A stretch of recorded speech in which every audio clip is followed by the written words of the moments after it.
Hello, my name is Karla Tapia, and I'm an intern here at the Eastside Freedom Library, and I have three really great books to read to you today. The first one is The Word Collector by Peter H. Reynolds.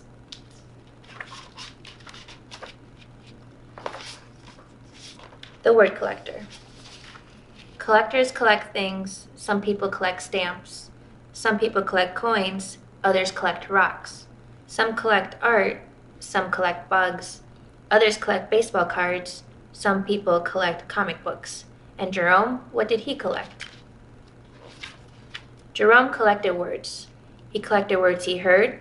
Certain words caught his attention. He collected words he saw. Certain words jumped out at him. He collected words he read. Certain words popped off the page. Short and sweet words, two-syllable treats, and multi-syllable words that sounded like little songs. There were words he did not know the meaning of at first, but they were marvelous to say. There were words whose sounds were perfectly suited to their meaning. Jerome filled his scrapbooks with more and more of his favorite words. Jerome's collections grew. He began organizing them. Dreamy, science, sad, action, poetic. One day, while transporting them, Jerome slipped and his words went flying. As he began to pick them up, he noticed his collections had been jumbled. Big words next to little words, sad words next to dreamy words. Jerome began stringing words together, words he had not imagined being side by side. He used his words to write poems. He used his poems to make songs. They moved, they delighted. Some of his simplest words were his most powerful. I understand. I'm sorry. Thank you. You matter. Jerome eagerly collected more and more of his favorite words. The more words he knew, the more clearly he could share with the world what he was thinking, feeling, and dreaming. One breezy afternoon, Jerome climbed the highest hill, pulling a wagon packed with his word collection. He smiled as he emptied his collection of words into the wind. He saw children in the valley below, scurrying about collecting words from the breeze. Jerome had no words to describe how happy that made him.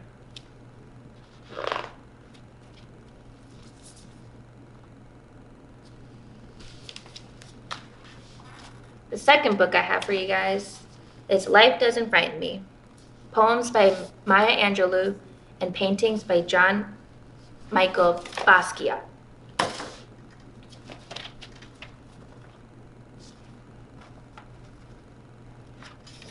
Life doesn't frighten me. Shadows on the wall, noises down the hall.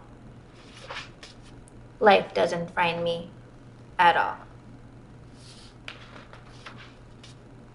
Bad dogs barking loud. Big ghosts in a cloud. Life doesn't frighten me at all. Mean old Mother Goose, lions on the loose. They don't frighten me at all. Dragons breathing flame on my counterpane. That doesn't frighten me at all.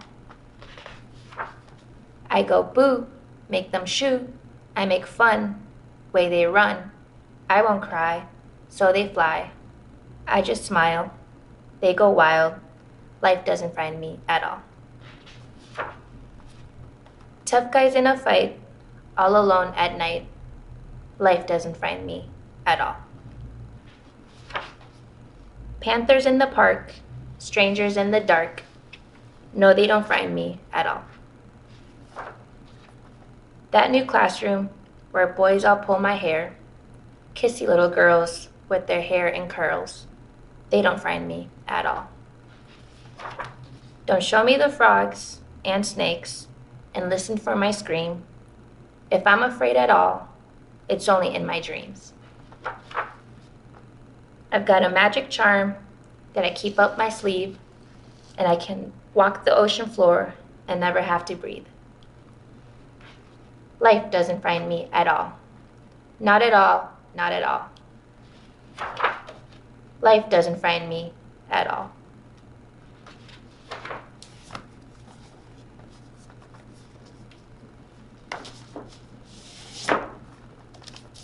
Now we have Island Born by Junot Diaz.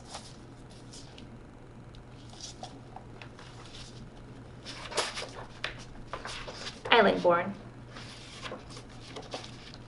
Every kid in Lola's school was from somewhere else. Hers was the school of faraway places. Mine was from a city so big that it was like its own country. India and Camila were from a stony village at the tippy top of the world. Mateo had lived in a desert so hot even the cactus fainted. Nu was born in a jungle famous for its tigers and its poets.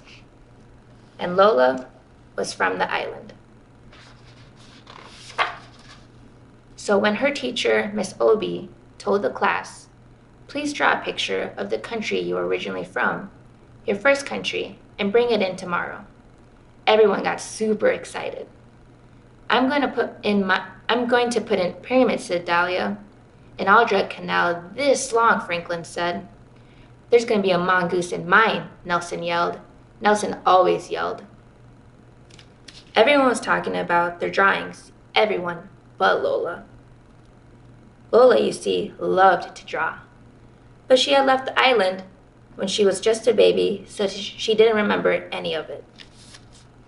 Lola raised her hand. She hated raising her hand, almost as much as she hated Nelson's yelling. "Miss, what if you don't remember where you are from? What if you left before you could start remembering?" "No problem," Miss Obi said. "Are there people around you who do remember?" "Like my whole neighborhood," said Lola. "And they're always talking about the island." "Well then," Miss Obi started, "maybe." But Lola finished her sentence. "I should talk to everyone who does remember. I should draw from their memories." "That's a very good plan, Lola," Miss Obi said with a smile. Lola started feeling better about the assignment, but then she saw all the other kids chatting excitedly about what they were going to draw, and it made her sad. Everybody was remembering their first home, even Nelson, who forgot everything. Nelson even forgot his last name once, for like an hour. Lola had always wanted to remember the island, but no matter how hard she tried, she never could. It was like a familiar word, just at the tip of your tongue. But instead of a word, this was an entire world. Lola closed her eyes and tried to recall anything from the island, but nothing came up. She kept trying all through the school day to help her focus. She put her fingers on the sides of her head, like her abuela's psychic sometimes did. "Are you okay?" her cousin Leticia asked as they walked home from school together. "I have to draw a picture of the island," Lola explained. "But I was just a baby when we left." "Prima, you have to help me. I don't remember a lot either, except for the bats. They were as big as blankets, and they used to chase after me at night." "Blanket bats," Lola pulled out her notebook and began to sketch. Leticia stopped Miss Bernard, who always sold them crispy empanadas after school. "Miss Bernard, what do you remember most about the island?" "Why, the music, of course. The whole country is like the inside of a gira, like the inside of a drum." "You mean like our neighborhood?" Lola said. "The neighborhood had so much music, it was like a radio with the dial broken off. On the island, there's even more music. There's more music than air, and everyone is always dancing. Even in their sleep, people dance." "Sleep dancing," Lola sketched. Leticia led Lola into the barber shop that her brother Jonathan owned. "Lola has to do an assignment about the island. She needs to know what you remember most about it." "Huepa," said Jonathan, laughing. "The agua de coco. How wonderful it tastes when you drink it right from the coconut." Mr. Rodriguez sat up in the chair, and the mangoes that are the size of your head and so sweet. "They make you want to cry," Lola said. She loved mangoes. "That's it, exactly." "How much color there is," said the woman waiting with her son.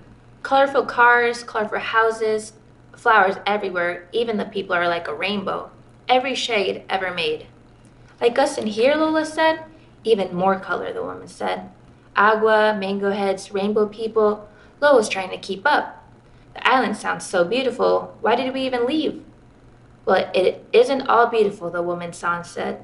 The heat is on you like 5 bullies. The oldest barber muttered, and other things. Like what? Lola wanted to ask, but the oldest barber had already turned away. In the lobby of their building, the cousins ran into Mr. Meir, the superintendent. Leticia called out, "Hey, Mr. Meir, can you tell us what you most remember about the island?" "Nobody cares about that old stuff," Mr. Meir grumbled. "Just be glad that you live here." "Don't listen to him," Leticia said. "Keep going and call me later. If you need any help, okay?" "I will," said Lola. When Lola got into the elevator, she put her fingers on her temples and closed her eyes. "Island," she called, like it was a cat. But like a cat, the island did not come. At home, Lola found her abuela at the kitchen table trying to finish a puzzle. Abuela loved puzzles. "Abuela, I'm supposed to draw a picture of the island for school. But I don't remember it. Why don't I remember it?" "Hija, you were just a baby when you left. But other kids remember. Just because you don't remember a place doesn't mean it's not in you." "Will you tell me what you remember most?" Lola asked. "Of course. What I remember most is the beaches." "Hija, our beaches are poetry. You know when you hear your favorite poem? That's how it is to be on our beaches. Fish jump from the waves into your lap, and at sunset sometimes the dolphins will come out of the water to bow goodnight. And up north, where I'm from, there are even whales in the surf." Beach poetry, dolphins, surfing, whales. Lola sketched as fast as she could. Lola's mother stuck her head in from the kitchen. "Hija, what I remember most is a hurricane that hit the island right after you were born, like the biggest, baddest wolf of all. It huffed and puffed and blew thousands of houses into the sky." "Where were we?" Lola asked, her eyes wide. "We were hiding under the bed is where we were," Abuela said. "That's right," her mother said. "And you know what? You never cried once. You were such a brave little girl." "I wish I could remember that," Lola sighed. "Well, it happened," her mother said. "You might not remember the island, but it remembers you." "You should really talk to Mr. Meir," Abuela suggested. "He knows more about the island than almost anybody." "We tried asking him," Lola said, "but he didn't want to help. Mr. Meir can be a little grouchy sometimes. Let me talk to Mrs. Meir. I bet you can get him to help." Abuela called downstairs, shouted at Mrs. Meir, who then shouted at Mr. Meir. The old people are always shouting at each other. That's how they talked. Maybe Nelson was an old person in the training. "Go on down," Abuela said. Mr. Meir said he would try to help. Lola was a little nervous, but that didn't stop her from knocking on the super's door. Miss Meir let her in. "Look how big you've gotten." "Lola, Mr. Meir is in his workshop. Go right on in." Mr. Meir looked up from the contraption he was fixing. "Your grandma says you've been interviewing people about the island." Lola nodded nervously. "Yes, sir. It's for a class assignment." "What have they told you?" She flipped through her sketches. Bat blankets, more music than air, fruit that makes you cry, beach poems, and a hurricane like a wolf. "I see," Mr. Meir said. "So no one told you about the monster?" Lola's eyes got wide and shook her head. "No." "Even those who don't always want to talk about him." Mr. Meir turned toward the old worn map he had of the island. "Our island has always been a beautiful place. It was when I was your age, and it is today. But even the most beautiful places can attract a monster. A long time ago, long before you were born, that's exactly what happened. A monster fell upon our poor island. For once, Lola's pencil didn't move. It was the most dreadful monster anyone had ever seen. The whole island was terrified, and no one could defeat it. It was just too strong. For 30 years, the monster did as it pleased. It could destroy an entire town with a single word and make a whole family disappear simply by looking at it. Lola's curly hair was uncurling with fear. Did you see the monster, Mr. Muir? Yes, all the time. Were you scared? We were all very scared. Lola's heart was pounding. So what happened next, Mr. Muir? What should always happen to monsters. Heroes rose up. Strong, smart young women just like you, Lola. And a few strong, smart young men too. They got tired of being afraid and fought the monster. What a titanic battle that was. The whole island shook from their struggle. The monster tried all of its evil tricks, but in the end, the heroes found the monster's weakness and banished it forever. Whoa, Lola whispered. What happened to the heroes? No one knows really. It was so long ago. Mr. Muir took off his glasses and sighed. Anyway, you should get back upstairs. It's getting close to dinner time. Thank you, Mr. Muir, Lola said. Thank you for all your help. How did it go? Lola's mother asked. It was really good, Lola looked at the blank page in her hands. Lola spent the rest of the night drawing the island. She started out with one page, but she needed more room. So she added another page, and then another, and soon she had a book. She worked through dinner, and she worked in bed, and was just finishing the last touches on the cover when her abuela came in to check on her. Abuela picked up a drawing of the final battle, and she got really still. Abuela, did you know about the monster? Of course, hija. Why do you think so many of us are here in the north? Lola put her arms around her abuela. You must have been so scared. Sometimes we were, her abuela whispered, but we were also brave. The next day it snowed. Lola put on her scarf and boots and stuffed her Simon under her coat. Bendición, mami, bendición, abuela. Bendición, hija, they both called. Good luck. Mr. Muir was pushing garbage cans against the curb. Thank you, Mr. Muir, slayer of monsters. He laughed. Good luck, Lola, daughter of heroes. In class, all the students were buzzing about their pictures. Nelson's mother had baked cupcakes for everyone, so it was like a little party. Miss Obi hung the drawings on the wall. Now our classroom has windows, she said. Anytime you want to look at one another's first homes, all you have to do is look out the windows. Then Miss Obi reached Lola's desk. So how did it go, Lola? Were you able to remember anything? I tried really, really hard, but nothing came, and that made me feel bad. But then I realized that I don't have to feel bad, because even if I'd never set foot on the island, it doesn't matter. The island is me. Nelson snorted. That is so corny. It is not. Nelson, be nice, Miss Obi said. She and other students gathered around Lola's desk. Nelson made sure that he got real close so he could see everything. Lola suddenly got nervous. Go ahead, Lola, show us.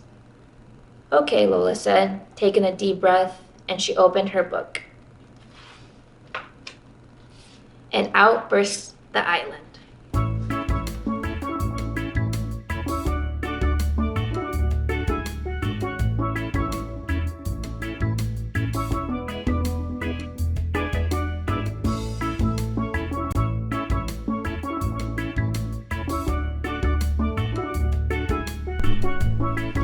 That was really fun. I had a really good time reading those stories. And again, my name is Karla, and I hope you can join us next time. Thank you.